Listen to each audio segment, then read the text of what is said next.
ಕೆಲವು ಕಾಂಗ್ರೆಸ್ ಶಾಸಕರು ಅಪವಿತ್ರ ಆಗಿದೆ, ಇದು ಮೈತ್ರಿ ಸರಿಯಿಲ್ಲ ಅಂತ ಹೇಳ್ತಿದ್ರು.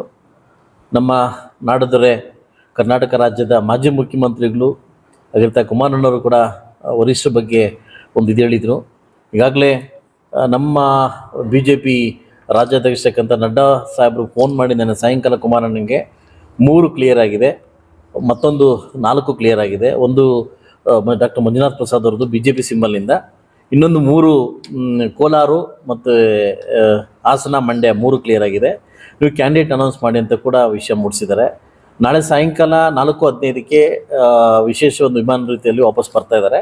ಸೋಮವಾರ ದಿನ ಅಧಿಕೃತವಾಗಿ ಹೆಸರುಗಳನ್ನ ಘೋಷಣೆ ಮಾಡ್ತಾರೆ. ಈಗಾಗಲೇ ಎಲ್ರಿಗೂ ಗಮನ ಕೊಟ್ಟು ಈಗಾಗಲೇ ಚುರುಕುಗೊಳಿಸಿದೆ. ಅದೇನೋ ಗೊತ್ತಿಲ್ಲ, ಬಹುಶಃ ಕಾಂಗ್ರೆಸ್ಸಲ್ಲಿ ಕೂಡ ಕೋಲಾರದ ಗೊಂದಲ ಇದೆ.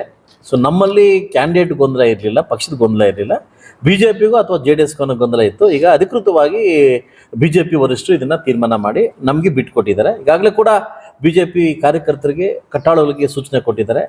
ನೀವು ಖಂಡಿತವಾಗ್ಲೂ ಇದನ್ನು ಗೆಲ್ಸ್ಕೊಂಬರ್ಬೇಕು ಅನ್ನೋ ಸೂಚನೆ ಕೊಟ್ಟಿದ್ದಾರೆ. ಮಾನ್ಯ ಸಂಸದರಾಗಿರ್ತಕ್ಕಂಥ ಮುನ್ಸ್ವಾಮಿ ಸಾರ್ ಕೂಡ ನೆನ್ನೆ ಕರೆದು ನಡ್ಡಾ ಅವರು ಹೇಳಿದ್ದಾರೆ, ಪಕ್ಷದ ನಿಷ್ಠಾವಂತರಾಗಿದ್ದೀರಿ, ಸೊ ಮುಂದಿನ ದಿವಸದಲ್ಲಿ ಪಕ್ಷ ನಿಮ್ಮನ್ನು ಅಧಿಕೃತವಾಗಿ ಎಲ್ಲಿ ಬೇಕೋ ಅದನ್ನು ಯೂಸ್ ಮಾಡ್ಕೊಂಡು ನಿಮಗೆ ಸೂಕ್ತ ಸ್ಥಾನಮಾನ ಕೊಡಲಿಕ್ಕೆ ಪಕ್ಷ ರೆಡಿ ಇದೆ ಅಂತ ಅವ್ರಿಗೆ ಹೇಳಿ ಕಳಿಸಿದ್ದಾರೆ. ಈಗಾಗಲೇ ಕೂಡ ನನಗೆ ಕಳೆದ ಒಂದು 6-7 ದಿವಸಗಳ ಹಿಂದೆ ನಮ್ಮ ಮಾಜಿ ಸಂಸದರಾಗಿರ್ತಕ್ಕಂಥ ಮುನ್ಸಮ್ಮಣ್ಣವರು ಕೂಡ ನನ್ನ ಜೊತೆ ಮಾತಾಡಿದ್ದಾರೆ ಫೋನ್ ಮುಖಾಂತರ. ಯಾರೇ ಬಂದರೂ ಕೂಡ ಬಹುಶಃ ನಿಮಗೆ ಬಂದರೆ ನಾನು ಮನಸ್ಫೂರ್ತಿ ಕೆಲಸ ಮಾಡ್ತೀನಿ, ನನಗೆ ಬಂದರೆ ನೀವು ಮನಸ್ಫೂರ್ತಿ ಕೆಲಸ ಮಾಡಬೇಕು, ನಾವಿಬ್ಬರು ಅನನ್ಯವಾಗಿರಬೇಕು ಅಂತ ಕೂಡ ಸಹ ಇಬ್ಬರು ಮಾತಲ್ಲಿ ಕೂಡ ಆಗಿದೆ. ಸೊ ಅದರಿಂದ ಮುನ್ಸಮ್ಮಣ್ಣರು ಕೂಡ ಮುಂದಿನ ದಿವಸದಲ್ಲಿ ಅವರೇ ನಿಂತು ಗೆಲ್ಸ್ಕೊಂಬರ್ತಕ್ಕಂಥ ಸೂಚನೆ ಕೂಡ ನಮಗೆ ಇದೆ, ಅದು ಗೆಲ್ಸ್ಕೊಂಬರ್ತಾರೆ ಅವರು. ಯಾರಾಗ್ಬೋದು ಸರ್ ಅಭ್ಯರ್ಥಿಗಳು 3 ಕ್ಷೇತ್ರದಲ್ಲಿ ಯಾರಿದ್ದಾರೆ? 3 ಕ್ಷೇತ್ರದಲ್ಲಿ ಈಗಾಗಲೇ 1 ಕ್ಲಿಯರ್ ಆಗಿದೆ, ಒಂದು ಪ್ರಜ್ವಲ್ ರೇವಣ್ಣವರು, 2 ಕ್ಲಿಯರ್ ಆಗಿದೆ. ಸದ್ಯ ನಮ್ಮ ಮಾಜಿ ಮುಖ್ಯಮಂತ್ರಿ ಕುಮಾರಣ್ಣವರೇ ಮಂಡ್ಯದ ಕ್ಷೇತ್ರದ ಅಭ್ಯರ್ಥಿಯಾಗಿ ಸೋಮವಾರ ಘೋಷಣೆ ಆಗ್ತಿದೆ. ನಮ್ಮ ಹತ್ರ ಎಲ್ಲ ಮಾತಾಡಿದ್ದಾರೆ, ಘೋಷಣೆ ಆಗ್ತದೆ. ಸೊ ಇನ್ನು ಕೋಲಾರದ ಅಂತ ಬಂದಾಗ ನಾನು ಈಗಾಗಲೇ ಕಳೆದ ಒಂದು 2-4 ದಿವಸಗಳ ಹಿಂದೆ ಮೀಟಿಂಗ್ ನಡೀತು. ಅವ್ರು ಹೇಳಿದ್ರು, ನಾನು 2 ಕೇಸನ್ನು ಸೂಚನೆ ಮಾಡಿದ್ದೀನಿ, ನಮ್ಮ ಮಂಜು ಮತ್ತು ಮಲ್ಲೇಶ್ನ ಸೂಚನೆ ಮಾಡಿದ್ದೀನಿ. ಸೊ ಅವರಿಬ್ಬರು ಒಂದು ಒಮ್ಮತದ ಮೇಲೆ ಕ್ಯಾಂಡಿಡೇಟ್ ಸೆಲೆಕ್ಷನ್ ಮಾಡ್ತೀನಿ ಅಂತ ಕೂಡ ಹೇಳಿದ್ದಾರೆ. ಸೊ ಅವರು ಯಾರನ್ನ ಬಂದು ಮಾಡಿದ್ರು ಕೂಡ ನಾನು ಸಮ್ಮತ ಇರ್ತದೆ. ಗೆದ್ಕೊಂಬರ್ಬೇಕು, 3 ಗೆದ್ಕೊಂಬರ್ಬೇಕು, ನೀವು ಬನ್ನಿ ಅಂತ ಕರೆದ್ರೆ ಖಂಡಿತವಾಗ್ಲೂ ನಾನು ಕುಮಾರಣ್ಣಗೊಂದು ರೆಸ್ಪೆಕ್ಟ್ ಕೊಟ್ಟು, ಪಕ್ಷಿಗೆ ರೆಸ್ಪೆಕ್ಟ್ ಕೊಟ್ಟು ನಾನು ಅವ್ರಿಗೆ ರೆಸ್ಪೆಕ್ಟ್ ಕೊಡ್ತೀನಿ. ಇಲ್ಲ ಮಲ್ಲೇಶ್ವರನ್ನ ಗೆಲ್ಸ್ಕೊಂಬರ್ಬೇಕಂದ್ರೂ ಕೂಡ ನಾನು ತಲೆ ಮೇಲೆ ಹೊತ್ತು, ನಾವೆಲ್ಲ ಸೇರಿ ನಾಯಕರು ತಲೆ ಮೇಲೆ ಹೊತ್ತು ಅವ್ರನ್ನ ಗೆಲ್ಸ್ಕೊಂಬರ್ತೀವಿ. ನಮ್ಮಲ್ಲಿ ಯಾವುದೋ ತರಹ ಭಿನ್ನಾಭಿಪ್ರಾಯಗಳಿಲ್ಲ. ಯಾಕ ನಮ್ಮಲ್ಲಿ A team, B team, original team, duplicate team ನಮ್ಮ ಹತ್ರ ಯಾವುದೋ ಇಲ್ಲ. ನಮ್ಮದು ಏಕೀಚ್ ಒಂದೇ ಟೀಮ್, JDS ಟೀಮ್. ಸೊ ಅದರಿಂದ ಪಕ್ಷ ಏನು ಹೇಳುತ್ತೆ, ವರಿಷ್ಠ ಏನು ಹೇಳುತ್ತೆ, ಅದಕ್ಕೆ ನಾವು ತಲೆಬಾಗಿಸಿ ಮುಂದೆ ಹೋಗ್ತಕ್ಕಂಥ ಕರ್ತವ್ಯ ನಮ್ಮದು. ಪಕ್ಷ ನಿಮ್ಗೆ ಟಿಕೆಟ್ ಕೊಟ್ಟರೆ ನೀವು ಸ್ಪರ್ಧೆ ಮಾಡೋಕ್ಕೆ ರೆಡಿ ಇದ್ದೀರಾ? ನಾನು ಕನ್ವಿನ್ಸ್ ಮಾಡ್ತಿದ್ದೀನಿ ಪಕ್ಷಕ್ಕೆ. ಈಗಾಗಲೇ ಹಾಸ್ಪಿಟ್ಲಿಗೆ ಕೂಡ ನಾನು ಕನ್ವಿನ್ಸ್ ಮಾಡಿದ್ದೀನಿ. ನಾನು ಇನ್ನೂ 1 ವರ್ಷ ಆಗಿದೆ MLA ಆಗಿ. ಸೊ ಅದರಿಂದ ಬೇರೆ ಯೋಚನೆ ಮಾಡಿ ಅಂತ ಕೇಳ್ತಿದ್ದೀನಿ. ಇಲ್ಲ ತೀರ್ಮಾನಕ್ಕೆ ನೀನು ಬಗ್ಬೇಕು ಅಂತ ಹೇಳಿದ್ದಾರೆ. BJP ಅವರು ತಂಡ, BJP ವರಿಷ್ಠರು ನಾನು ಏನು ಹೇಳೋರು ಅಂತ ಗೊತ್ತಿಲ್ಲ, ಯಾರ ಹೆಸರು ಹೇಳಿದಾರೆ ಅಂತ ಗೊತ್ತಿಲ್ಲ. ಅದು ಕುಮಾರಣ್ಣನ ಇದರಲ್ಲಿದೆ. ಕುಮಾರಣ್ಣ ಬಂದು ಏನು ನಾಳೆ ಸೂಚನೆ ಕೊಡ್ತಾರೋ ಆ ಸೂಚನೆಗೆ ನಾವೆಲ್ಲ ಭದ್ರಾಗ್ತೀವಿ, ನಾವೆಲ್ಲ ಸಿದ್ಧರಿದ್ದೀವಿ. ಒಂದು ವೇಳೆ ನಿಮ್ಮ ಹೆಸರು ಹೇಳಿದ್ರೆ ನೀವು ಸ್ಪರ್ಧಿಸ್ತೀರಾ? ನಾನು ಕುಮಾರಣ್ಣ ಆಲ್ರೆಡಿ ನನ್ನ ಮನಸ್ಸಿನ ಭಾವನೆಗಳನ್ನು, ನನ್ನ ಮನಸ್ಸಿನ ಅಂತರಾಳದ ಮಾತನ್ನು ಕುಮಾರಣ್ಣಗೆ ಹೇಳಿದ್ದೀನಿ. ಇನ್ನು ತೀರ್ಮಾನ ತಗೊಂತಾರೆ ದೊಡ್ಡವ್ರಿಗೆ ಮತ್ತು ಅವ್ರಿಗೆ ಬಿಟ್ಟಿರ್ತಕ್ಕಂಥ ವಿಷಯ. ಏನು ಹೇಳಿದ್ದೀರಾ? ಹೇಳಿದ್ದೀನಿ, ಅಂತರಾಳದ ಮಾತುಗಳು ಅಂತರಾಳದವ್ರಿಗೆ ಹೇಳಿದ್ದೀನಿ. ಸೊ ಅದರಿಂದ ಅವ್ರು ಏನು ತೀರ್ಮಾನ ತಗೊಂತಾರೆ ಅನ್ನೋದು ನಮಗೆ ನೋಡಿ ಸರ್, BJP ಕ್ಯಾಂಡಿಡೇಟು ಅಥವಾ JDS ಕ್ಯಾಂಡಿಡೇಟ್ ಅಲ್ಲ, ನಾವು NDA ಕ್ಯಾಂಡಿಡೇಟು. ಮತ್ತೊಮ್ಮೆ ಈ ರಾಷ್ಟ್ರದ ಅಭಿವೃದ್ಧಿಗೋಸ್ಕರ, ರಾಷ್ಟ್ರದ ರಾಜಕಾರಣಿ ಮತ್ತು ಅಭಿವೃದ್ಧಿಗೋಸ್ಕರ ಮತ್ತೊಮ್ಮೆ ಮೋದಿ ಬೇಕು. ಸೊ ನಾವೆಲ್ಲ ಮೋದಿ ಅಂದರೆ ಅವ್ರನ್ನ ಗೆಲ್ಲಿಸೋಕ್ಕೆ ದೇಶ ನೋಡ್ಲಿಕ್ಕೆ ಹೊರಟಿರ್ತಕ್ಕಂಥ ವ್ಯಕ್ತಿಗಳು.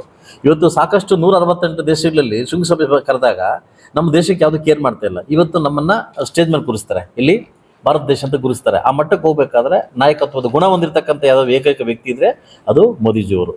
ಸೊ ಅವರು ಮತ್ತೊಮ್ಮೆ 3ನೇ ಬಾರಿ ಪ್ರಧಾನಮಂತ್ರಿ ಆಗಬೇಕಾದ್ರೆ ಸೊ ನಮ್ಮ ಒಂದು ಕಾರಣಕ್ಕೆ ಬೇಕಾಗುತ್ತೆ. ಅದನ್ನು ಇಲ್ಲಿ ಕೋಲಾರ ಕ್ಷೇತ್ರ ಗೆಲ್ಲಿಸೋ ಮುಖಾಂತರವಾಗಿ ಅವ್ರು ನಮ್ಮ ಮತ್ತೊಮ್ಮೆ ರಾಷ್ಟ್ರಕ್ಕೆ, ದೇಶಕ್ಕೆ ಪ್ರಧಾನತೆ ಮಾಡಲಿಕ್ಕೆ ನಾವು ರೆಡಿ ಇದ್ದೀವಿ. ಮುಂಚೂಣಿಯಲ್ಲಿ ನಿಮ್ಮ ಹೆಸರೇ ಮೊದಲಿಂದ ಬರ್ತಾ ಇದೆ, ಯಾಕೆ ಸರ್ ನಿಮಗೆ ಆಯ್ಕೆ ಮಾಡ್ತಾರೆ? ಮುಂಚೂಣಿಯಲ್ಲಿ ಅಂದರೆ ನಾನು ಕೆಲವು ಸತ್ತಾಂಶಗಳು ಹೇಳಕ್ಕೆ ಇಷ್ಟಪಡ್ತೀನಿ. ಇದು ಕೋಲಾರ ಕ್ಷೇತ್ರ ಬಂದು ಇಡೀ ಭಾರತ ದೇಶದಲ್ಲೇ ಬಲಗೈ ಜನಾಂಗ ಜಾಸ್ತಿ ಇರ್ತಕ್ಕಂಥ ಒಂದು ಕ್ಷೇತ್ರ. ಇದು ಬಲಗೈ ಕೊಟ್ಟರೆ ಎಲ್ಲೋ ಒಂದು ಕಡೆ ಮುಂಚೂಣಿಯಲ್ಲಿ ಗೆಲ್ಬೋದು ಅನ್ನೋದಕ್ಕೆ ಒಂದು ರಿಪೋರ್ಟ್ ಬಂದಿದೆ. ಆಕ್ಟಿವ್ ಆಗಿ ನಾನು ಪೊಲಿಟಿಕಲ್ ಇದ್ದೀನಿ. ನಾನು ಸೋತಾಗ 2008 ಸೋತಾಗ ನನ್ನ ಮನೆಗೆ ಹೋಗಿಲ್ಲ. ನಾನು ಇಲ್ಲೇ ಮನೆ ಕಟ್ಕೊಂಡಿದ್ದೀನಿ, ಇಲ್ಲೇ ವಾಸವಾಗಿದ್ದೀನಿ, ಇಲ್ಲೇ ಕ್ಷೇತ್ರದ ಅಭಿವೃದ್ಧಿಗೋಸ್ಕರ ನೋಡ್ತಾ ಇದ್ದೀನಿ ಮತ್ತು ಪಕ್ಷದ ಒಂದು ಹಿತದೃಷ್ಟಿಯಿಂದ ಎಲ್ಲ ಕಾರ್ಯಕ್ರಮ ನಡೆಸ್ಕೊಡ್ತಾ ಇದ್ದೀನಿ. ಸೊ ಪಕ್ಷದಲ್ಲಿ ಆಕ್ಟಿವ್ ಆಗಿದ್ದಾರೆ, ಪಕ್ಷದಲ್ಲಿ ಚೆನ್ನಾಗಿದ್ದಾರೆ. 8 ಕ್ಷೇತ್ರಕ್ಕೆ ಒಡಂಬಡಿಕಿರ್ತಕ್ಕಂಥ ವ್ಯಕ್ತಿ ಅಭ್ಯರ್ಥಿ ಅಂದ್ಬಿಟ್ಟು ಘೋಷಣೆ ಮಾಡಿದ್ದಾರೆ. ಸೊ ಅವರು ಮನಸ್ಸಲ್ಲಿ ಇಟ್ಕೊಂಡು ಇದು ಮಾಡಿದ್ದಾರೆ. ಸೊ ಒಂದು ವೇಳೆ ಸೋಮವಾರ ಕರೆದು ರೆಡಿಯಾಗಪ್ಪ ಅಂತಂದರೆ ಒಂದು ಸರಿ ಫ್ಯಾಮ್ಲಿ ಕೇಳಿ, ನನ್ನ ಸ್ನೇಹಿತರನ್ನ ಕೇಳಿ, ಪಕ್ಷದ ನಾಯಕರನ್ನ ಕೇಳಿ ನಾನು ತೀರ್ಮಾನ ತಗೊಳ್ತೀನಿ. ಕಾಂಗ್ರೆಸ್ ಅಲ್ಲೂ ಗೊಂದಲ ಇದೆ ಅಂತ ಹೇಳ್ತಾ ಇದ್ದಾರೆ. ಅಲ್ಲಿ ಕೂಡ ಬಲಗೈ ಎಡಗೈ ನಡೀತಾ ಇದೆ. ಆ ಕ್ಯಾಂಡಿಡೇಟ್ ನೋಡ್ಕೊಂಡು ಏನಾದ್ರು ಅನೌನ್ಸ್ ಮಾಡೋ ಚಾನ್ಸಸ್ ಇದೆಯಾ? Maybe or not maybe, ಅದು ಇರ್ಬೋದು, ಇಲ್ಲೇ ಇರ್ಬೋದು, ಅದು ನನಗೆ ಗೊತ್ತಿಲ್ಲ. ಕಾಂಗ್ರೆಸ್ಸಲ್ಲಿ ಯಾರೇ ಕ್ಯಾಂಡಿಡೇಟ್ ಆದರೂ ಕೂಡ ನಾವು ಜರಿತಕ್ಕಂಥ ಮಕ್ಕಳು ನಾವಲ್ಲ, ಅಂದರೆ ಹಿಂದೆ ಜರಿತಕ್ಕಂಥವ್ರು ಅಲ್ಲ ನಾವು. ಓಕೆ, ಒಂದು ಹೇಳ್ತೀನಿ. ಸೊ ಎದುರಾಳಿ ಕ್ಯಾಂಡಿಡೇಟ್ ನೋಡಿ ರಾಜಕಾರಣ ಮಾಡೋದು ಅವ್ನು ಲೆಕ್ಕಾಚಾರ ರಾಜಕಾರಣಿ, ಅವ್ನು ಯಾವತ್ತೂ ಮೋಸ್ಟ್ಲಿ ಲೆಕ್ಕಾಚಾರದಲ್ಲಿ ಇರ್ತಾನೆ. ನಾವು ಎದುರಾಳಿ ಕ್ಯಾಂಡಿಡೇಟ್ ನೋಡಿ ಮಾಡುವಂಥ ರಾಜಕಾರಣ ನಮ್ದಲ್ಲ. ಕಾಂಗ್ರೆಸ್ಸಲ್ಲಿ ಯಾರೇ ಬರಲಿ, ಅದು ಎ ಟೀಮ್ ಬರಲಿ, ಬಿ ಟೀಮ್ ಬರಲಿ, ಇಲ್ಲ ಬಿ ಟೀಮ್ ಬರಲಿ, ಎ ಟೀಮ್ ಬರಲಿ, ನಿಮ್ಗೆ ಗೊತ್ತು 2 ಟೀಮ್ ಆಗಿದೆ ಅವರಲ್ಲಿ. ಹೌದು, ಡೆಲ್ಲಿಗೆ ನೋಡಿತು ಜಗಜ್ಜಾಹೀರಾತಾಗಿದೆ ಏನೋ ಡೆಲ್ಲಿಯಲ್ಲಿ, ಇದೊಂದು ಗುಂಪು ಹೋಗಿದೆ, ಇದೊಂದು ಗುಂಪು ಹೋಗಿದೆ. ನಾವು ಯಾವುದೇ ಟೀಮಲ್ಲಿ ಯಾರೇ ಬರಲಿ ನಾವು ಫೇಸ್ ಮಾಡೋಕೆ ರೆಡಿ ಇದ್ದೀವಿ, ಕ್ಯಾಂಡಿಡೇಟ್ ನಾವು ರೆಡಿ ಇದ್ದೀವಿ. ನಾವ್ಯಾರು ಆಚೆಯಿಂದ ತಂದು ಕ್ಯಾಂಡಿಡೇಟ್ ಹಾಕತಕ್ಕಂಥ ಪಕ್ಷ ನಮ್ದಲ್ಲ. ಲೋಕಲಲ್ಲೇ ಕೊಡ್ತೀವಿ, ಲೋಕಲಲ್ಲೇ ಗೆಲ್ತೀವಿ. ಇಲ್ಲ ಮಲ್ಲೇಶ್ ಕೊಟ್ಟರೆ ಮಲ್ಲೇಶ್ ಗೆಲ್ಸ್ಕೊಂಬರ್ತಕ್ಕಂಥ ಜವಾಬ್ದಾರಿ ನಂದು, ಇಲ್ಲ ನನಗೆ ಕೊಟ್ಟರೆ ಎಲ್ಲರೂ ಒಟ್ಟಾಗಿ ಕೆಲಸ ಮಾಡ್ತಕ್ಕಂಥ ಜವಾಬ್ದಾರಿ ಎಲ್ಲರೂ ಹೊತ್ಕೊಂಡಿದ್ದಾರೆ. ನಮ್ಮಲ್ಲಿ ಯಾವುದು ಎ ಟೀಮು ಬಿ ಟೀಮ್ ಅನ್ನೋದು ಇಲ್ಲ. ಕೆಲವು ಪತ್ರಿಕೆಯಲ್ಲಿ ನೋಡಿದೆ ಸೈಲೆಂಟ್ ಆಗಿದ್ದಾರೆ. ಅದು ಏನು ಸೈಲೆಂಟ್ ಆಗಿದ್ದಾರೆ ಅಂತಂದರೆ, ನಾಟಕಗಳು ನೋಡೋಣ ನಾನು ಸೈಲೆಂಟ್ ಆಗಿದ್ವಿ, ಎಲ್ಲಿವರೆಗೂ ಇದು ಹೋಗುತ್ತೆ ಅನ್ನೋದು ನಾವು ಸೈಲೆಂಟ್ ಆಗಿದ್ವಿ. ಹಂಗನ್ಬಿಟ್ಟು ನಾವು ಸೈಲೆಂಟ್ ಆಗಿಬಿಟ್ಟಿದ್ದೀವಿ ಅಂತಲ್ಲ ಜೆ ಡಿ ಎಸ್ ಪಕ್ಷದವರು. ನಿಮ್ಮದು ಎಲ್ಲಿವರೆಗೂ ಬೀಳುತ್ತೆ, ನಿಮ್ಗೆ ಎಲ್ಲಿವರೆಗೂ ಹೋಗುತ್ತೆ ಅಂತ ನಾವು ನೋಡ್ತಾ ಇದ್ದೀವಿ, ಆಯ್ತಲ್ಲ. ನಿಮ್ಮನ್ನು ನೋಡಿ ಕ್ಯಾಂಡಿಡೇಟ್ ಇರ್ತಕ್ಕಂಥ ಮಾಡೋ ವ್ಯಕ್ತಿ ನಾನಲ್ಲ, ಆಯ್ತಲ್ಲ. ಈಗಾಗಲೇ 4 ಗಂಟೆ 5 ಗಂಟೆ ಕುಮಾರಣ್ಣ ಫೋನ್ ಬಂದರೆ 5 ಗಂಟೆ ನಾನೇ ಅನೌನ್ಸ್ ಮಾಡ್ತೀನಿ MLS ಕ್ಯಾಂಡಿಡೇಟ್ ಅಂತ. ಅರ್ಥ ಆಯ್ತು. ಐ ಆಮ್ ರೆಡಿ ಟು ಎಲ್ಲದಕ್ಕೂ ನಾವು ರೆಡಿ ಇದ್ದೀವಿ. ಒತ್ಕೊಂಡು ತಿರುಗೋಕ್ಕೂ ರೆಡಿ ಇದ್ದೀವಿ, ಭಿಕ್ಷೆ ಬೇಡೋಕ್ಕೂ ರೆಡಿ ಇದ್ದೀವಿ. ನಾವೆಲ್ಲದಕ್ಕೂ ಪಕ್ಷದಲ್ಲಿ ರೆಡಿಯಾಗಿ ಕೂತಿದ್ವಿ. ಜಿಲ್ಲೆಯ ಕಾರ್ಯಕರ್ತರ ಅಂದರೆ BJP ಕಾರ್ಯಕರ್ತರು ಇರ್ಬೋದು, ಹಾಗೆ JDS ಕಾರ್ಯಕರ್ತರು, ಇದೆಲ್ಲ ಒಡಂಬಡಿಕೆ ಬೇಕಾಗಿದೆ. ಯಾಕಂದರೆ ನಮ್ಮದೇ ಕ್ಯಾಂಡಿಡೇಟ್ ಅಂತ ಸ್ವಲ್ಪ ಗೊಂದಲದ ವಾತಾವರಣ ಇದೆ. ಇದನ್ನು ಯಾವಾಗೆಲ್ಲ ಸರಿ ಮಾಡಿ. ಈಗ ಸೋಮವಾರ ದಿವಸ ಬಹುಶಃ ಅದು ಅನೌನ್ಸ್ ಆದರೆ 2 ಡೇಸಲ್ಲಿ ಬುಧವಾರ ಅಥವಾ ಗುರುವಾರ ದಿನ ವರಿಷ್ಠ ಬರ್ತಾ ಇದ್ದಾರೆ. ವರಿಷ್ಠ ಬಂದು ಇದನ್ನೆಲ್ಲ ಇಬ್ಬರನ್ನು ಒಂದು ಕೂಡಿಸಿ ತೀರ್ಮಾನ ಮಾಡಿ ಒಂದು ವೇದಿಕೆಯಲ್ಲಿ ಹೋಗೋ ಥರ ಮಾಡ್ತೀವಿ. ಈವನ್ ಯಾವುದೇ ಪೂಜೆ ಪುನಸ್ಕಾರಕ್ಕೆ ಇರ್ಬೋದು, ಯಾವುದೇ ನಾಮಿನೇಷನ್ಗೆ ಇರ್ಬೋದು, ಯಾವುದೇ ಕ್ಯಾನ್ವಾಸ್ಗೆ ಇರ್ಬೋದು, ಇಬ್ಬರು ಜೊತೆಯಲ್ಲಿ ಹೋಗತಕ್ಕಂಥ ಕಾರ್ಯಕ್ರಮ ಇದೆ. ಎಲ್ಲರೂ ಇವನ್ನು ಉಡಿ ವಿಜಯವರಿಂದ ಹಿಡಿದು, ನಮ್ಮ ಮಂಜುನಾಥ ಅಣ್ಣದಿಂದ ಹಿಡಿದು, ಯಾರು ಮಾಲೂರು ಮಂಜಣ್ಣಂದ ಹಿಡಿದು, ನಮ್ಮ ಸಂಪಂಗಿ ಅವರಿಂದ ಹಿಡಿದು, ವರ್ತೂರ್ ಪ್ರಕಾಶ್ ಅಂತ ಹಿಡಿದು ಎಲ್ಲರೂ ಒಡಂಬಡಿಕೆಯಲ್ಲಿದ್ದೀವಿ, ಎಲ್ಲರೂ ಜೊತೆಯಲ್ಲಿದ್ದೀವಿ. ಕ್ಯಾಂಡಿಡೇಟ್ ಫೈನಲ್ ಆಗಲಿ ಅಂತ ಕಾಯ್ತಾ ಇದ್ದೀವಿ. ಕ್ಯಾಂಡಿಡೇಟ್ ಫೈನಲ್ ಆಗ್ತದೆ, ನಾವೆಲ್ಲ ಕೂತು ಒಂದೇ ವೇದಿಕೆಯಲ್ಲಿ ಕೂತು ನಾವು ಕ್ಯಾನ್ವಾಸ್ಗೆ ಹೋಗ್ತೀವಿ. ನಮ್ಮಲ್ಲಿ ಯಾವುದೇ ತಹ ಭಿನ್ನಾಭಿಪ್ರಾಯಗಳಿಲ್ಲ, ಆಯ್ತಲ್ವಾ. ಈಗಾಗಲೇ ಪಾಪ ನಮ್ಮ ಸಂಸದರಿಗಾಗಿರ್ತಕ್ಕಂಥ ಒಂದು ಏನು ಬೆಂಬಲಿಗರಿದ್ದಾರೆ, ನಾವು ಇಂಡಿಪೆಂಡೆಂಟ್ ಹೋಗ್ಬೇಕು ಅಂತ ಏನೋ ಕೂಗಿದ್ರು. ಈಗಾಗಲೇ ನಡ್ಡಾಜಿ ಅವ್ರು ಕರೆದು ಮಾತಾಡಿದ್ದಾರೆ, ಅದನ್ನು ರೆಡಿಪಡಿಸಿದ್ದಾರೆ. ಅವರ ಅಧ್ಯಕ್ಷತೆಯಲ್ಲೇ, ಅವರ ಜೊತೆಯಲ್ಲೇ ನಾವು ಕ್ಯಾನ್ವಾಸ್ಗೆ ಹೋಗ್ತೀವಿ. ಯಾರೇ ಆಗಿರ್ಬೋದು ಸರ್, ನಾವು ಕ್ಯಾಂಡಿಡೇಟ್ಗೆ ಅವ್ರನ್ನೇ ಮಾಡಿ ಇವ್ರನ್ನೇ ಮಾಡಿ ನನ್ನೇ ಮಾಡಿ ಅಂತ ಏನಿಲ್ಲ, ಗೊತ್ತಲ್ವಾ. ನಾನು ಇವತ್ತು ಸ್ವಚ್ಛವಾಗಿ ಹೇಳ್ತಾ ಇದ್ದೀನಿ, ನನಗೆ ನಿಮ್ಗೆ ಇಷ್ಟವಾದ ರಾಮಲಿಂಗೇಶ್ವರ ನಾನು ಕೇಳ್ತಾ ಇದ್ದೀನಿ, ನನಗೆ ಯಾವತ್ತೂ ನನಗೆ ಕೊಡಿ ಅಂತ ನಾನು ಕೇಳಿಲ್ಲ. ಪಕ್ಷದಲ್ಲಿ ಯಾರೇ ಇಲ್ಲದೇ ಇದ್ದರೆ ನಾನು ಇದ್ದೀನಿ ಅಂತ ಹೇಳಿದ್ದೆ. ಯಾರು ಇಲ್ಲ ಅನ್ನೋ ಮಾತು ಬರಬಾರ್ದು. ಪಕ್ಷದ ಹಿತದೃಷ್ಟಿಯಿಂದ, ಪಕ್ಷದ ಬೆಳವಣಿಗೆಯಿಂದ ನಾನು ಇದ್ದೀನಿ ಅಂತ ಹೇಳಿದ್ದು. ಇವತ್ತು ಕುಮಾರಣ್ಣ ಹಾಸ್ಪಿಟ್ಲಿಂದ ಬಂದಿದ ತಕ್ಷಣ ಏನು ಹೇಳ್ತಾರೋ ಅದನ್ನು ಚಿರಸಾಯಿ ನಾವು ಬಗ್ಗಿಸ್ತೀವಿ, ತಲೆ ಬಗ್ಗಿಸ್ತೀವಿ. ಕುಮಾರಣ್ಣ ಅವರು ಮಲ್ಲೇಶ್ ಬಾಬು ಮೇಲೆ ಒಲವು ತೋರಿಸಿದ್ರೆ ಇಲ್ಲ ನಿಮ್ಮ ಮೇಲೆ ಜಾಸ್ತಿ ಒಲವು ತೋರಿಸ್ತಾರೆ? ಅದು ಹೆಂಗೆ ಗೊತ್ತಾಗುತ್ತೆ? ಒಲವು ಹೆಂಗೆ ಗೊತ್ತಾಗುತ್ತೆ? ಯಥೇಚ್ಛವಾಗಿ ನಾನು ಹೇಳೋಕ್ಕಾಗಲ್ಲ. ಅವ್ರು ಏನು ಹೇಳಿದ್ದಾರೆ, ಮಂಡ್ಯ ನಾನು ಹೋದರೆ ಕೋಲಾರದಿಂದ ಮಂಜು ಕರ್ಕೊಂಡು ಹೋಗ್ತೀನಿ ಅಂತ ಹೇಳಿದ್ದಾರೆ. ಬಹಿರಂಗವಾಗಿ ಹೇಳ್ಬಿಟ್ಟಿದ್ದಾರೆ ಇಲ್ಲಿ ಮೀಡಿಯಾದಲ್ಲಿ, ಎಲ್ಲ ಮೀಡಿಯಾದಲ್ಲಿ ಹಾಕ್ಸಿಸ್ತಾವ್ರೆ. ಫಿಕ್ಸ್ ಆಗಿ ಪಕ್ಕ ಅಂತ ಫಿಕ್ಸ್ ಆಯಿತು. ನನ್ನ ಮನಸ್ಸಿನ ಅಂತರಾಳ ಕೆಲವು ಫೀಲಿಂಗ್ಸ್ನ ಶೇರ್ ಮಾಡ್ಕೊಂಡಿದ್ದೀನಿ ಅವ್ರ ಹತ್ರ 1 to 1 ಮಾತಾಡ್ಬೇಕು. ನಾನು 1 to 1 ಮಾತಾಡಿದ್ದಾದ್ಮೇಲೆ ನನ್ನ ಅಭಿಪ್ರಾಯ ತಿಳಿಸ್ತೀನಿ, ಅದಲ್ವಾ. ನಮ್ಮಲ್ಲಿ ಯಾವುದು ಕ್ಯಾಂಡಿಡೇಟ್ ಗೊಂದಲ ಇಲ್ಲ. ಪಾಪ ಮಲ್ಲೇಶ್ ಕೂಡ ಒಳ್ಳೆಯ ವ್ಯಕ್ತಿ, ಮೃದು ಸ್ವಭಾವ, ಈಗಾಗಲೇ 2 ಸಲ ಸೋತಿರ್ತಕ್ಕಂಥ ವ್ಯಕ್ತಿ, ಅದಲ್ವಾ. So is one of my friend, ಅದಲ್ವಾ. ನಾವು ಮಾಡಲೇಬೇಕಾಗುತ್ತೆ. ನಮ್ಮ ಪಕ್ಷ ಬೇರೆ, ನಾವೆಲ್ಲ ಒಂದೇ ಗೂಡಲ್ಲಿ ಬದುಕಿರೋರು. ಸೊ ಅದರಿಂದ ನಮ್ಮಲ್ಲಿ ಯಾವುದೂ ಗೊಂದಲ ಇಲ್ಲ. ಅವ್ರಿಗೆ ಗಠಬಂಧನ ಹಾಕ್ಕೊಳ್ಳಿ, ಇಲ್ಲ KH ಮುನಿಯಪ್ಪನ ಕ್ಯಾಂಡಿಡೇಟ್ ಹಾಕ್ಕೊಳ್ಳಿ, ನಮ್ಮಲ್ಲಿ ಯಾವುದೂ ಗೊಂದಲ ಇಲ್ಲ. ನಿಮ್ಗೆ ಕೊಟ್ಟರೆ ಅವ್ರು ರೆಡಿ ಯಾರು? ಮಾಡೋಕ್ಕೆ ಮಲ್ಲೇಶ್ ಬಾಬು ಅವರು 100%. ನಾವಿಬ್ರು ಕ್ಲೋಸ್ ಫ್ರೆಂಡ್. ಈಗಲೂ ಬೆಳಗ್ಗೆ ಮಾತಾಡ್ಕೊಂಡಿದ್ದೀವಿ. ನೆನ್ನೆ ಕುಮಾರಣ್ಣ ಇಬ್ಬರು ಬಿಟ್ಟರು ಮಾತಾಡ್ಕೊಂಡಿದ್ದೀವಿ. ನಾನು ಹೇಳಿದೆ ಮಲ್ಲೇಶ್ ನೀನು ನಿಲ್ಕೋ ಸಪೋರ್ಟ್ ಮಾಡ್ತೆ ಅಂದಾಗ, ಇಲ್ಲ ನೀನು ನಿಲ್ಕೋ ಸಪೋರ್ಟ್ ಮಾಡ್ತಾ ಅವ್ರು ಹೇಳ್ತಾ ಇದ್ದಾನೆ. ಸೊ ಅದ್ರ ನಮ್ಮಲ್ಲಿ ಯಾವುದೂ ಗೊಂದಲ ಇಲ್ಲ. S, sure. ಬೇರೆ ಕ್ಯಾಂಡಿಡೇಟ್ ನಮ್ಮ ಹತ್ರ ಇಲ್ಲ. ಅವತ್ತಿಂದ ಇಬ್ಬರೇ. ಕಾಂಗ್ರೆಸ್ ಕ್ಯಾಂಡಿಡೇಟ್ ಡಿಕ್ಲೇರ್ ಆದಮೇಲೆ ನಿಮ್ಮಲ್ಲಿ ಅನೌನ್ಸ್ ಮಾಡ್ತಾರೆ. ಮೇ ಬಿ ಇಲ್ಲ, ಸೋಮವಾರ ದಿನ 11 ಗಂಟೆಗೆ ಅನೌನ್ಸ್ ಮಾಡ್ತಾರೆ. ಆರಾಮ್ ಮಾಡದೇ ಇರಲಿ. ಸೋಮವಾರ ದಿನ 25ನೇ ತಾರೀಕು ಅಣ್ಣ ಬಂದ ತಕ್ಷಣ ಅನೌನ್ಸ್ ಮಾಡ್ತಾರೆ. ಸರ್, ಮಲ್ಲೇಶ್ ಬಾಬು 2 ಸಲ ಸೋತಿದ್ದಾರೆ. ನೀವು ಫಸ್ಟ್ ಟೈಮ್ ಸೋತಿದ್ರೆ ಈಗ ಗೆದ್ದಿದ್ದೀರಾ, ಆಕ್ಟಿವ್ ಆಗಿದ್ದೀರಾ, ಆವಾಗಲೇ ನಾವು ಹೇಳ್ತಾ ಇದ್ದೀವಿ, ಅದು ನಿಮಗೆ ಪ್ಲಸ್ ಪಾಯಿಂಟ್ ಆಗ್ತಾ ಇದೆ ಆಕ್ಟಿವ್ ಆಗಿದೆ. ನನಗೆ ಮೋಸ್ಟ್ಲಿ ನನಗೆ ಅದೊಂದು ಪ್ಲಸ್ ಪಾಯಿಂಟ್ ಅನ್ನೋಕ್ಕಿಂತ ನನ್ನ ಬಗ್ಗೆ ನಾನು ಹೇಳ್ಕೊಂಡ್ರೆ ಅದು ಚೆನ್ನಾಗಿರಲ್ಲ ಅಂತ ಕಾಣಿಸುತ್ತೆ. ನನ್ನ ಬಗ್ಗೆ ನಾನು ಹೇಳೋದು, ನಾನು ಇಲ್ಲಿ ತನಕ ಮುಳಬಾಗಿಲು ಕ್ಷೇತ್ರದ, ನನ್ನ ಕೋಲಾರ ಜಿಲ್ಲೆದ, ನನ್ನ ಮುಳಬಾಗಿಲು ಕ್ಷೇತ್ರದ ಬಗ್ಗೆ ಮಾತ್ರ ನಾನು ಸೆಷನ್ ಮಾತಾಡಿಲ್ಲ. ಕೋಲಾರ ಸಂಬಂಧಪಟ್ಟ ಎಲ್ಲದನ್ನು ನಾನು ಮಾಡಿದ್ದೆ. ಈಗ ನನ್ನ ಒಂದು ಅವಧಿ ಬಂದಿದ್ದಾದಮೇಲೆ ನಾನು 9-10 ತಿಂಗಳಲ್ಲಿ ಇವತ್ತೇನು ಮರಳು ದಂಧೆ ಜಿಲ್ಲೆದಲ್ಲಿ ನಡೀತದೆ ಅದು ನಿಲ್ಲಿಸಿದ್ದೀನಿ, ಮೆಡಿಕಲ್ ದಂಧೆ ನಿಲ್ಲಿಸಿದ್ದೀನಿ, ಕೈಗಾರಿಕೆಗಳಲ್ಲಿ ಏನು ಮೋಸ ಮಾಡ್ತಾಯಿದ್ರು ಅದನ್ನು ನಿಲ್ಲಿಸಿದ್ದೀನಿ. ಅದಲ್ಲ, ಕೈಗಾರಿಕೆಗಳಿಂದ ಬರ್ತಕ್ಕಂಥ CSR ಫಂಡ್ ಏನು ಬರಬೇಕು ಎಲ್ಲವನ್ನು ನಾನು ಅದನ್ನು ತೊಗೊಂಬಂದಿದ್ದೀನಿ. ಈಗ ನಿಮಗೆ ಮೈನ್ಸ್ ಆ್ಯಂಡ್ ಜಿಯಾಲಜಿಸ್ಟಲ್ಲಿ ಏನು ಬರಬೇಕು ನಮಗೆ ಅನುದಾನ ಅದನ್ನು ತಂದಿದ್ದೀವಿ. ಅಥವಾ ಇಲ್ಲಿ ತನಕ ಕೋಲಾರ ಜಿಲ್ಲೆಯಲ್ಲಿ ಯಾರ ಬಗ್ಗೆ ವಾಯ್ಸ್ ಎತ್ತಿಲ್ವೋ ಎಲ್ಲವನ್ನು ವಾಯ್ಸು ಸೆಷನ್ ಎತ್ತಿ ನಾನು ತಂದಿದ್ದೀನಿ. ನಾನು ಮುಳಬಾಗಿಲು ಕ್ಷೇತ್ರ ಮಾತ್ರ ಎತ್ತಿಲ್ಲ, ಇಡೀ ಕೋಲಾರ ಜಿಲ್ಲೆ ಬಗ್ಗೆ ಮಾತಾಡಿದೆ. ನನಗೊಂದು ಆಸೆ ಇದೆ, ಆಸೆನ ಖಂಡಿತವಾಗ್ಲೂ ನೆರವೇರುತ್ತೆ ಅನ್ನೋದು ನನ್ನ ಮನಸ್ಸನ್ನು ಗೂಡು ಹೇಳ್ತೀನಿ.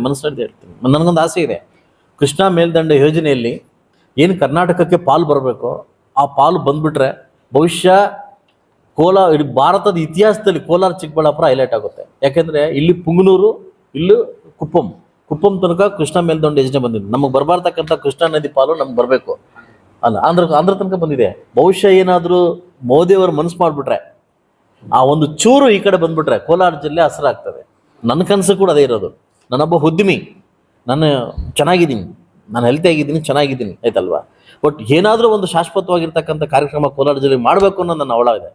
ಸೊ ಬಹುಶಃ ಏನಾದರೂ ಮೋದಿಜಿಯವರು ಮನಸ್ಸು ಮಾಡಿಬಿಟ್ರೆ ಅದನ್ನು ಇಲ್ಲಿ ಬರ್ತಕ್ಕಂಥ ನಾಲೆನ ಚಿಕ್ಕಬಳ್ಳಾಪುರ ಕೋಲಾರ ಡಿಸ್ಟ್ರಿಕ್ಟ್ ಕೊಟ್ಬಿಟ್ರೆ ಕೃಷ್ಣಾ ನದಿದು ಯಾವುದೋ ಮಟ್ಟಕ್ಕೆ ಹೋಗುತ್ತೆ. ಅದನ್ನು ಈ ಉಸಿರೋ ತನಕ ನಾನು ಮಾಡ್ತೀನಿ ಅನ್ನೋ ನಂಬಿಕೆ ನನಗಿದೆ. ಈ ಮೈತ್ರಿಯಿಂದ ಒಂದು ಗೊಂದಲ ಆಗಿ ಬೇರೆ ಪಕ್ಷಕ್ಕೆ ಏನಾದರೂ ವಲಸೆ ಹೋಗುವಂತ, ಯಾಕಂದ್ರೆ JDS BJP ಮೈತ್ರಿಯಿಂದ ಆ ಥರ ಏನಾದರೂ ನಿಮಗೆ ಕಂಡು ಬರ್ತಾ ಇದೆ ಸರ್? ಒಂದು right time, this is right platform, this is right platform. ನಮ್ಮಿಬ್ಬರ ಅವಶ್ಯಕತೆ ದೇಶಕ್ಕಿತ್ತು. ಇವತ್ತೇನು ಕಾಂಗ್ರೆಸ್ಸಿನ ಒಂದು ಏನಿದೆ ಅವಾಂತರ ನಡೀತಾ ಇದೆ, ಇದನ್ನು ತಡಿಬೇಕು ಅಂದರೆ BJP JDS ಒಂದಾಗಬೇಕಾಗಿತ್ತು. ಇವತ್ತು ಎಲ್ಲರೂ ಮೆಚ್ಚುಗೆ ಮಾಡಿದ್ದಾರೆ ಸರ್. 19 ಜನ ಶಾಸಕರು ಒಗ್ಗಟ್ಟಾಗಿರಿ. ಬಹುಶಃ ಯಾರಿಗಾದರೂ ಹಂಗೆ ಹೋಗ್ಬೇಕಿತ್ತಲ್ಲ. 19 ಜನ ಶಾಸಕರು ಒಂದೇ ವೇದಿಕೆಯಲ್ಲಿ ಇದ್ದೀವಿ. ನಮ್ಮೆಲ್ಲರ ಕೂಗು ಏನು ಗೊತ್ತಾ, ಇವತ್ತು ಅಭಿವೃದ್ಧಿ ಆಗಬೇಕು. ಇವತ್ತು ಕಮಿಷನ್ ದಂಧೆ ನಡೀತಾ ಇದೆ ನೋಡಿ, ಸ್ಟಾರ್ಟ್ ಆಗುತ್ತೆ ಮೇ ಜೂನ್ ಸ್ಟಾರ್ಟ್ ಆಗುತ್ತೆ. 1 ವರ್ಷ ಆಯ್ತಲ್ಲ, ಎಲ್ಲ ಅಧಿಕಾರಿಗಳು ಇವಾಗ ಎತ್ತಂಗಡಿ ಇರ್ತದೆ, ಮತ್ತು ಅವ್ರು ಕೊಡ್ಬರ್ಬೇಕು ಪಾಪ. ಪರಿಸ್ಥಿತಿ ಹಂಗಿದೆ. ಇವತ್ತು ನವಾಂತರ ಹಂಗೆ ಇಲ್ಲ ಆಯ್ತಲ್ಲ. ಇವತ್ತು ಗ್ಯಾರಂಟಿಗಳಿಗೆ ಸೀಮಿತ ಆಗಿರ್ತಕ್ಕಂಥ ಸರ್ಕಾರ ಇದು, ಬರೀ ಗ್ಯಾರಂಟಿಗಳಿಗೆ. ಇವತ್ತು ನೀವು ನೋಡಿದ್ದೀರಾ ಎಕ್ಸೆಸ್ ಅಮೌಂಟ್ ಮೊನ್ನೆ ಎಷ್ಟು ಮಾಡಿದ್ರು ಬಜೆಟು ಅದಲ್ಲ, ಎಕ್ಸೆಸ್ ಮಾಡಿದ್ರು 1,63,00,000 ಎಕ್ಸೆಸ್ ಮಾಡಿದ್ರು, ಸಾಲ ಮಾಡಿದ್ರು. ಇನ್ನು ಎಕ್ಸೆಸ್ಸಲ್ಲಿ ಇದೀವಿ ಅಂತ ಮಾಡಿದ್ರು. ಈ ಪ್ರತಿ ವರ್ಷ ಈ ಬಜೆಟ್ 5 ವರ್ಷ ಹೋದರೆ ಯಾವ ಮಟ್ಟಕ್ಕೆ ದಾಟುತ್ತೆ? ಯಾರು ಹೊಣೆ ಇದಕ್ಕೆ? ಅಲ್ಲ, ಯಾರೇ ಸಂಸಾರ ಮಾಡಿದ್ರು, ಯಾರೇ ಅಧಿಕಾರ ಮಾಡಿದ್ರು, ಸಾಲ ಮಾಡಿದ್ರು, ಅದು ಯಾರು ಹೊಣೆ? ನಮ್ಮ ಹೊಣೆ ರೀ. ಕಾಂಗ್ರೆಸ್ ಅವರು ಇವತ್ತು, ನಾನೊಬ್ಬ ಸರ್ಕಾರದ ಅಂಗ, ನಾನು ಕೂಡ ಸರ್ಕಾರದಲ್ಲಿ ಅಂಗ ನಡೆಸ್ತಾ ಇರ್ತಕ್ಕಂಥ ಕಾಂಗ್ರೆಸ್ ಅವರು, ಬಟ್ ನಾನು ಸರ್ಕಾರನೇ. ಬಟ್ ಇವತ್ತು ಜನ ಅರ್ಥ ಮಾಡ್ಕೊಬೇಕು, ಇದು ಯಾರು ಹೊಣೆ ಬೀಳ್ತದೆ, ಯಾರು ಫಿಕ್ಸೆಡ್ ತಗೊಂಡು ಎಲ್ಲಿ ಬೀಳುತ್ತೆ ಅಂತ ನಾವು ಜನ ಅರ್ಥ ಮಾಡ್ಕೋಬೇಕು. ಅತಿ ಹೆಚ್ಚವಾಗಿ ಬೀಳತಕ್ಕಂಥ ಹೊರೆ ನಮ್ಮ ಮೇಲೆ ಬೀಳೋದು. ಯೋಚನೆ ಮಾಡ್ಬೇಕು ಜನ. ಇವತ್ತು ಯಾವ ಮಟ್ಟಕ್ಕೆ ಹೋಗುತ್ತೆ ಅನ್ನೋ ಜನ ಯೋಚನೆ ಮಾಡಬೇಕು. ವಿಚಾರ ಯಾವಾಗಿಂದ 25 ಅನೌನ್ಸ್ ಮಾಡಿದ್ದಾದಮೇಲೆ ಒಳ್ಳೆ ಡೇಟ್ ನೋಡಿಕೊಂಡು BJP ಮತ್ತು JDS ಎಲ್ಲ ಕೂತ್ಕೊಂಡು ಹೊಂದಾಣಿಕೆ ಮಾಡಿ ಮೋಸ್ಟ್ಲಿ ಕುರುಡುಮಲ ದೇವಸ್ಥಾನದಿಂದ ಪ್ರಚಾರ ಮಾಡಬೇಕು ಅಂತ ಹೇಳಿದ್ದೀನಿ ನಾನು. ಯಾರಿಗೆ, ಕುಮಾರಣ್ಣಗೆ ಮತ್ತು ಎಲ್ಲರಿಗೂ ಹೇಳಿದ್ದೀನಿ. ಸೊ ಮುಳಬಾಗಿಲಿಂದನೇ ಪ್ರಚಾರ ಮತ್ತು ಪೂಜೆ ಸ್ಟಾರ್ಟ್ ಆಗುತ್ತೆ. ಬಟ್ ಕ್ಯಾಂಡಿಡೇಟ್ ಯಾರಂತ ಹೊರಬೀಳೋದು ಸೋಮವಾರ ಆದ್ಮೇಲೆ ಹೊರಬೀಳೋದು. ನೀವು ಜಿಲ್ಲೆ ಅಲ್ಲ ಸರ್, ಈಗ ನೀವು ಸದನದಲ್ಲಿ ಜಿಲ್ಲೆಯ ಜ್ವಲಂತ ಸಮಸ್ಯೆಗಳ ಬಗ್ಗೆ ಧ್ವನಿ ಎತ್ತಾ ಇದ್ದೀರಾ ಅಂತ ಹೇಳಿದ್ರಲ್ಲ, ನೀವು ಹಂಗಾದ್ರೆ ಮೊದಲೇ ನೀವು ಇದು ಮೈತ್ರಿ ಆದ ತಕ್ಷಣನೇ ಕೋಲಾರ ಅಭ್ಯರ್ಥಿ ನೀವೇ ಅಂತ ಮೊದಲೇ ಫಿಕ್ಸೆಡ್? ಯಾವ ಹಣೆ ಬರದಲ್ಲಿ ಏನು ಬರ್ತಿದೆ ಅಂತ ನನಗೆ ಗೊತ್ತಿಲ್ಲ. ನನ್ನ ಆಂಜನೇಯ ಸ್ವಾಮಿ ನನ್ನ ಮನೆ ದೇವರಿದೆ. ನಾನು ಪ್ರತಿ ವರ್ಷ ನನಗೆ ಗುಂಡೋಡ್ಸ್ಕೊಳಕ್ಕೆ ಬಂದಾಗ ಯಾವತ್ತೂ ನಾನು ಆಂಜನೇಯ ಸ್ವಾಮಿ ಹತ್ರ ಕೇಳ್ಕೊಂಡಿಲ್ಲ, ಕರ್ಕೊಂಬಂದು ಇಲ್ಲ ಆಗ್ತಾನೆ ಪಾದಕ್ಕೆ ಅಂತ ಸತ್ಯ ಹೇಳ್ತಾ ಇದ್ರು. ನನ್ನ ತಾಯಿ ಯಾವತ್ತು ಪ್ರತಿ ವರ್ಷ 3 ವರ್ಷ ನಾನು ಗುಂಡು ಮಾಡಿಸ್ತಾ ಇದ್ರು ಇಲ್ಲಿ ಆಯ್ತಲ್ಲ. ನನಗೆ ಗೊತ್ತಿಲ್ಲ ಈ ಮಟ್ಟಕ್ಕೆ ಬರ್ತೀನಿ ಅಂತ. ಆ ಯಪ್ಪ ಏನಿಟ್ಟವ್ ನಂಗೆ ಗೊತ್ತಿಲ್ಲ. ಯಾರ ಹಣೆ ಬರದಲ್ಲಿ ಏನಾಗಿದೆ ಅಂತ ಗೊತ್ತಿಲ್ಲ. ನೋಡಿ, 1 ವರ್ಷಕ್ಕೆ MP ಆಫರ್ ಬರುತ್ತೆ ಅಂತಂದ್ರೆ ಯಾರ ಹಣೆ ಬರದು ಏನಿಟ್ಟಿದೆ ಯಾರಿಗೆ ಗೊತ್ತು? ನಾನು ರಾಜಕಾರಣಕ್ಕೆ ಬರಬಾರ್ದು ಅನ್ಕೊಂಡು ನಾನು ಉದ್ಯೋಗ ಆಗಿದ್ದು ರಾಜಕಾರಣಕ್ಕೆ ಬಂದಿದ್ದೀನಿ. ಇವತ್ತು ನಾಳೆ ಇಲ್ಲಿ ಬಂದಿದ್ದೆ, ನಾಳೆ ಇನ್ನೊಂದು ಕಡೆ ಕರ್ಕೊಂಡು ಹೋಗ್ಬೋದು, ಗೊತ್ತಿಲ್ಲ. ಸೊ ನಾನು ಒಂದೇ ವಿಷಯ ಹೇಳ್ತೀನಿ, ನಾವು ಹೋಗತಕ್ಕಂಥ ದಾರಿ, ಮಾತಾಡ್ತಕ್ಕಂಥ ಮಾತು, ಇಟ್ಕೊಂಡಿರ್ತಕ್ಕಂಥ ಮನಸ್ಸು ಸ್ವಚ್ಛವಾಗಿದ್ದಾಗ ನಿಮ್ಗೆ ಎಲ್ಲೇ ಹೋದ್ರು ದಾರಿ ಸಿಗುತ್ತೆ. ಹೇಳೋದೊಂದು ಮಾಡೋದೊಂದು ಹೇಳೋದೊಂದು ಮಾಡ್ರೆ ಜನ ಬೇಗ ತಕ್ಕಡಿ ತೂಗಾಕ್ತಾರೆ ನಮಗೆ. ಅದಲ್ಲ, ನೀವು ರಾಜಕೀಯವಾಗಿ ಸಕ್ಸಸ್ ಆಗಿದ್ದೀರ ಅಂತ ಕುಮಾರಣ್ಣಗೆ ನಿಮ್ಮ ಮೇಲೆ ಗ್ಯಾರಂಟಿ ಇದೆ. ಹೆಂಗೆ ಶಾಸಕರಾಗಿ ನೀವು ಸಕ್ಸಸ್ ಆಗಿದ್ದೀರೋ, ಫಸ್ಟ್ ಫೈಲೂರ್ ಆಗಿದ್ರೆ ಮತ್ತೆ ಸೆಕೆಂಡ್ ಟೈಮು ನೀವು ಪಾಸ್ ಆಗಿದ್ದೀರಾ. ಅದೇ ರೀತಿ MP ಕೂಡ ನಿಮ್ಮನ್ನು ಕ್ಯಾಂಡಿಡೇಟ್ ಮಾಡಿದ್ರೆ ಗೆಲ್ಲೋದು ಗ್ಯಾರಂಟಿ. ಕುಮಾರಣ್ಣನಿಗೆ ನಿಖಿಲ್ ಅವ್ರು ಬೇರೆ ಅಲ್ಲ, ನಾನು ಬೇರೆ ಅಲ್ಲ. ಕುಮಾರಣ್ಣಗೆ ಒಂದು ಅತ್ಯಾದ ನಂಬಿಕೆ ಇದೆ ಗೊತ್ತಾ, ಇವ್ನ ವ್ಯಕ್ತಿತ್ವ ಚೆನ್ನಾಗಿದೆ. ಎಲ್ಲೋ ತನಕ ಕುಮಾರಣ್ಣಗೆ ಕೆಟ್ಟ ಹೆಸರು ಮಾಡ್ತಕ್ಕಂಥ ನಾನು ಈ 11 ವರ್ಷದಲ್ಲಿ ಯಾವತ್ತೂ ಮಾಡಿಲ್ಲ. ಕುಮಾರಣ್ಣ ಯಾವತ್ತೂ ನಾನು ದುರ್ಬಳಕೆ ಮಾಡ್ಕೊಂಡಿಲ್ಲ ಆಯ್ತಲ್ಲ. ಇವತ್ತು ಕುಮಾರಣ್ಣನಿಗೆ ಇವತ್ತು ಹೇಳಿರ್ತಕ್ಕಂಥ ಒಂದೊಂದು ಸವಾಲುಗಳನ್ನು ನಾನು ನಡೆಸ್ಕೊಟ್ಟಿದ್ದೀನಿ. ಕುಮಾರಣ್ಣ ನಂಗೆ ಕಟ್ಟಾಡು, ಯಾಕಂದ್ರೆ ನಾನು ಅವ್ರ ಮನೆ ಮಗು. ಅದು ಕುಮಾರಣ್ಣ ಕಟ್ಟಾಡು. ಎಷ್ಟೇ ಪಕ್ಷ ಆಫರ್ ಕೊಟ್ಟರು ಕೂಡ ನಾನು ಹೋಗಿಲ್ಲ. ಅರ್ಥ ಆಯ್ತು ನಿಮಗೆ? ಅದಲ್ಲ, ನನಗೆ ಯಾರು ಇಲ್ದಾಗ 30 ವರ್ಷ ಕೈ ಹಿಡಿದು ಬೆಳೆಸ್ತಕ್ಕಂಥ ವ್ಯಕ್ತಿಗಳು ಕುಮಾರಣ್ಣ ಇರ್ಬೋದು, ನಮ್ಮ ಕುಪೇಂದ್ರ ರೆಡ್ಡಿ ಇರ್ಬೋದು, CS ಪುಟ್ಟರಾಜು ಇವ್ರು 3 ಜನ ನನ್ನ ಬೆಳವಣಿಗೆ ಕಾರಣಕರ್ತರು ಆಯ್ತಲ್ವಾ. ರಾಜಕೀಯ ಕರ್ಕೊಂಡು ಹೋಗಿದ್ದು ಇವರು. ಸೊ ಹಂಗಂದ್ಬಿಟ್ಟು ಅವನು ಬಿಟ್ಟು ಹೋಗ್ತಕ್ಕಂಥ ಪ್ರಶ್ನೆ ಯಾವತ್ತೂ ಇಲ್ಲ. ಸರ್, ಈ ಚುನಾವಣೆ, ಈ ಮೈತ್ರಿಯಿಂದ ಮುಂದಿನ ದಿನಗಳಲ್ಲಿ ಕರ್ನಾಟಕ ಯಾವ ತರ ಇರ್ಬೋದು? ಸುಭದ್ರವಾಗಿರ್ಬೋದು ಅಂತ ಅನ್ಕೋತೀನಿ. ಅಂದರೆ ಕರ್ನಾಟಕ ಅಂತ ಹೇಳ್ತಿದ್ರಲ್ಲ, ಈ ಮೈತ್ರಿಯಿಂದ ಇವತ್ತಿನ ಇದು ಲೋಕಸಭೆಗೆ ಮಾತ್ರ ಮೈತ್ರಿ ಆಗಿಲ್ಲ. ನಾವು ಮುಂದಿನ ಲೋಕಲ್ ಬಾಡಿ ಎಲೆಕ್ಷನ್ ಕೂಡ ಮೈತ್ರಿ ಆಗಿದ್ದೀವಿ. ಇವತ್ತು ಮುನ್ಸಿಪಾಲಿಟಿ ಎಲೆಕ್ಷನ್ ಇರ್ಬೋದು, ಜಿಲ್ಲಾ ಪಂಚಾಯತ್, ತಾಲೂಕ್ ಪಂಚಾಯತ್ ಆಗಿರ್ಬೋದು, ಹಾಗೂ ಮುಂದೆ ಬರ್ತಕ್ಕಂಥ ವಿಧಾನಸಭಾ ಚುನಾವಣೆ ಕೂಡ ಮೈತ್ರಿ ಆಗಿದ್ದೀವಿ. ಇದೊಂದಕ್ಕೆ ಮೈತ್ರಿ ಆಗಿಲ್ಲ ನಾವು. ಸೊ ಮುಂದಿನ ನಡೆಗೆ ನಾವು ಇದೇ ಥರ ಇರ್ತದೆ ಆಯ್ತಲ್ವಾ, BJP ಜೊತೆ ನಡೆಗೆ ಇರ್ತದೆ. ಸೊ ಅದರಿಂದ ಮುಂದಿನ ದಿವಸದಲ್ಲಿ ಒಳ್ಳೆ ಭವಿಷ್ಯವನ್ನು ನಾವು ಕಾಣ್ಬೋದು ಅಂತ ನಂಬಿಕೆ ನನಗಿದೆ. ಎಲ್ಲೋ ಒಂದು ಕಡೆ ಈ ಮೈತ್ರಿ ಆಗಿದ್ರಿಂದ ಅಲ್ಪಸಂಖ್ಯಾತರ ಮತಗಳ ಮೇಲೆ ನೀವು ಇದು ಮಾಡ್ಕೊಳಕ್ಕಾಗಲ್ಲ ಅಂತ ನೋಡಿ. ಒಂದು ವಿಷಯ ನಾನು ಹೇಳ್ತೀನಿ ನೋಡಿ, ಆ ಕಮ್ಯುನಿಟಿ ಓಟ್ ಹಾಕ್ತಾರೆ, ಈ ಕಮ್ಯುನಿಟಿ ಓಟ್ ಹಾಕ್ತಾರೆ ಅನ್ನೋ ಪ್ರಶ್ನೆ ನಾವಿಲ್ಲ ಇಲ್ಲಿ. ನನ್ನ ವ್ಯಕ್ತಿತ್ವ ಚೆನ್ನಾಗಿದೆ. ವ್ಯಕ್ತಿನ ಡಿಪೆಂಡ್ ಮಾಡೋದು ವ್ಯಕ್ತಿತ್ವ. ಈಗ ಚಲಪತಿ ಚೆನ್ನಾಗಿದ್ದಾನಲ್ಲ ಅಂತ ಹೇಳೋದು ನಿನ್ನ ವ್ಯಕ್ತಿತ್ವ. ಸೊ ಅವ್ರ ವ್ಯಕ್ತಿ ಬೇಕೋ ವ್ಯಕ್ತಿತ್ವ ಬೇಕೋ ಡಿಸೈಡ್ ಆಗದೆ ಯಾರಿಗೆ? ಅವ್ರಿಗೆ, ನನಗಲ್ಲ ಅದು. ಅದಲ್ಲ, ನನ್ನ ನಂಬಿಕೆ ಇದೆ. ನನ್ನ ಕೈ ಬಿಡೋದ ನಂಬಿಕೆ ನನಗಿದೆ. ಯಾವ ಕಮ್ಯುನಿಟಿ ನನ್ನ ಕೈ ಬಿಡೋದು ನಂಬಿಕೆ ಇದೆ. ಸರ್, ಮುಂದೆ ಹೋಗಿ ಒಂದು ಪ್ರಶ್ನೆ, ಈ ಬೇಗ ಆಯ್ತು ಪ್ರಶ್ನೆ. ಈಗ ಅಕಸ್ಮಾತ್ ನಿಮಗೆ ಟಿಕೆಟ್ ಕೊಟ್ಟರು MP-ಗೆ, ನೀವು ಗೆದ್ದು ಬಂದ್ರಿ, ಮುಳುಬಾಗಿಲು ವಿಚಾರ ಇತ್ತು ಸರ್. ಯಾವುದೇ ಕಾರಣಕ್ಕೂ ನನ್ನ ಪ್ರಾಣ ಅಂತ ಹೋದ್ರೂ ಕೂಡ ಮುಳುಬಾಗಿಲು ಕ್ಷೇತ್ರ ನಾನು ಬಿಡಲ್ಲ. ತಾವು MP ಆಗಿರ್ತೀರಲ್ಲ. ಅಲ್ಲ, ಒಂದು ವೇಳೆ ಮುಂದೆ ಏನು MP ಆದ್ರೂ ನನ್ನ ಮನೇಲೆ ಕ್ಯಾಂಡಿಡೇಟ್ ಹಾಕೊಂಡು ನಾನು ಗೆಲ್ಸ್ಕೊಳ್ತೀನಿ. ಯಾವುದೇ ಕಾರಣಕ್ಕೂ ಮುಳುಬಾಗಿಲು ಮನೆ ಕಟ್ಟಿದ್ದೀನಿ, ಇಲ್ಲೇ ಇದ್ದೀನಿ, 4 ಕಡೆ ಕೋಳಿ ಫಾರ್ಮ್ ಮಾಡ್ತಿದ್ದೀನಿ, 25 ಎಕರೆ ವ್ಯವಸಾಯ ಮಾಡ್ತಿದ್ದೀನಿ.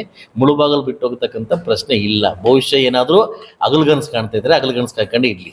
ಈ ಪ್ರಶ್ನೆ ಉದ್ಭವ ಆಗಿದೆ. ಅಗಲ್ಗನ್ಸ್ ಕಾಯ್ತಾವ್ರೆ, ಅಗಲ್ಗನ್ಸ್ ಕಾಯ್ಕೊಂಡೇ ಇರಲಿ. ನನಗೆ ಇದು ಅಗಲ್ಗನ್ಸು. ಇಲ್ಲಿ ಕಾಂಗ್ರೆಸ್ ಅವರು ನೀವು ಬೇಗ MP ಆಗ್ಬಿಟ್ರೆ ಸಾಕು ಅಂತ ಕಾಯ್ತಾ ಇದ್ದಾರೆ. ನೋ ನಾನು ಹೇಳ್ತಕ್ಕಂಥ ಪ್ರಶ್ನೆ, ಯಾವುದೇ ಕಾರಣಕ್ಕೂ ನನ್ನ ಜನ್ಮ ಕೊಟ್ಟಿರ್ತಕ್ಕಂಥ, ರಾಜಕೀಯ ಜನ್ಮ ಕೊಟ್ಟಿರ್ತಕ್ಕಂಥ ಸ್ಥಾನ ಇದ್ರೆ ಉಗುಮ್ ಸ್ಥಾನ, ಅದು ಮುಳುಬಾಗಿಲು. ಯಾವುದೇ ಕಾರಣಕ್ಕೂ ಮುಳುಬಾಗಿಲ ಸ್ಥಾನವನ್ನು ಬಿಟ್ಕೊಡ್ತಕ್ಕಂಥ ಪ್ರಶ್ನೆ ಇಲ್ಲ. ಮೋರವರು ಒಂದು ಜ್ಞಾಪಕ ಇರಲಿ, MP-ಗೆ ಇದು ಕೂಡ ಸೇರುತ್ತೆ. ಈ ಜನ ಕೂಡ MP ಆಗ್ತೀನಿ. ದಿಸ್ ಇಸ್ ಕಾಲ್ ಪ್ರಮೋಷನ್, ಇದು ಡಿಮೋಷನ್ ಅಲ್ಲ. ಇದು ಪ್ರಮೋಷನ್ ಕಟ್ ಮುಂದೆ ಕಳಿಸ್ತಾವ್ರೆ. ಅಲ್ಲ, ಒಂದು ವೇಳೆ ಸೀಟ್ ಅನೌನ್ಸ್ ಆದರೆ ಅರ್ಥ ಆಯ್ತು ನನಗೆ. ಯಾವುದೇ ಕಾರಣಕ್ಕೂ ಮುಳುಬಾಗಿಲು ಕ್ಷೇತ್ರವನ್ನು ಬಿಡ್ತಕ್ಕಂಥ ಪ್ರಶ್ನೆ ಬಿಜೆಪಿ ಕೊಟ್ಟರು. ಇವಾಗ MP ಕೊಟ್ಟಿದ್ದಾರೆ JDS-ಗೆ, ಬಿಜೆಪಿ ಕೊಟ್ಟು ಗೆಲ್ಸ್ಕೊಂಬರ್ತೀನಿ. ಅವಾಗ ಹೆಂಗಾಗುತ್ತೆ? ಗೆಲ್ಸ್ಕೊಂಬರ್ಬೇಕು. ಅವ್ರು ನನ್ನ ಮನೆ ಅಂತಾರೆ, ಮೈತ್ರಿ ನಾನು ಮನೆ ಅಂತಾನೆ. ಅದು ಈಗ ಸಪೋಸ್ ಎಕ್ಸಾಂಪಲ್ ಹೇಳಿದೆ ಕೂಡ, ಮುಂದೆ ಮುನ್ಸ್ವಾಮಿ ಅವ್ರು ಬಂದ್ರು ಕೂಡ ನನ್ನ ಅಣ್ಣನೇ ಹೇಳ್ತಾನೆ. ಒಳ್ಳೆ ಕಥೆ ಐತಲ್ಲ. ಯಾವುದೇ ಕಾರಣಕ್ಕೂ ಅಗಲುಗನಸುಗಳನ್ನ ಕಾಣಬೇಡಿ ಅಂತ ಹೇಳಿ, ಅಗಲುಗನಸು ಕಾಣಕ್ಕೆ ನಾನು ಬಿಡಲ್ಲ. ನಾನು ಯಾವುದು ಇಲ್ಲಿ ಏನೇ ಕೆಲಸ ಮಾಡಕ್ ಬಂದ್ರೆ, ರಾಜಕಾರಣ ಮಾಡಕ್ ಬಂದೀನಿ, ಅಭಿವೃದ್ಧಿಗೋಸ್ಕರ ಬಂದಿದ್ದೀನಿ. ಎಲ್ಲರೂ ಅದೇ ಕೇಳ್ಕೊಂತೀನಿ ನಾನು. ನೋಡಿ, ನನಗಿಂದು ಕನ್ಫರ್ಮ್ ಇಲ್ಲ. ಸೀಟ್ ಕೊಡ್ತಾರನ್ನ ಕನ್ಫರ್ಮ್ ನನಗಿಲ್ಲ. ನಿಲ್ಸ್ಕೊಂತಾರೆ ಕನ್ಫರ್ಮ್. ನಾನು ಎಲ್ಲವನ್ನೂ ಕುಮಾರನಿಗೆ ಹೇಳಿದ್ದೀನಿ, ದೇವೇಗೌಡರಿಗೆ ಹೇಳಿದ್ದೀನಿ. ನಾನು ಇಲ್ಲ ಅಂದರೆ 3 ತಿಂಗಳು ಮುಂಚೆ ಅನೌನ್ಸ್ ಮಾಡ್ಬಿಡ್ತಾರೆ, ಕ್ಯಾಂಡಿಡೇಟ್ ಅನೌನ್ಸ್ ಮಾಡ್ತಾ ಇದ್ದಾರೆ. ನಾನು ಏನೋ ಮನಸ್ಸಿನ ಭಾವನೆ ಸ್ವಲ್ಪ ಹೇಳಿದ್ದೀನಿ ಅವ್ರಿಗೆ. ಅದೆಲ್ಲ ಕ್ಲಿಯರ್ ಆದಮೇಲೆ ನಾನು ಖಂಡಿತವಾಗ್ಲೂ ಅದು. ಮೂಡಲಕಿರಣ ಯೂಟ್ಯೂಬ್ ಚಾನಲ್ ಅನ್ನು ತಪ್ಪದೇ ಸಬ್ಸ್ಕ್ರೈಬ್ ಮಾಡಿ, ಲೈಕ್ ಮಾಡಿ, ಶೇರ್ ಮಾಡಿ. ನಮ್ಮ ಮುಂಬರುವ ಎಲ್ಲಾ ವಿಡಿಯೋಸ್ಗಳಿಗಾಗಿ ಪಕ್ಕದಲ್ಲೇ ಇರುವ ಬೆಲ್ ಬಟನ್ ಅನ್ನು ಒತ್ತಿ.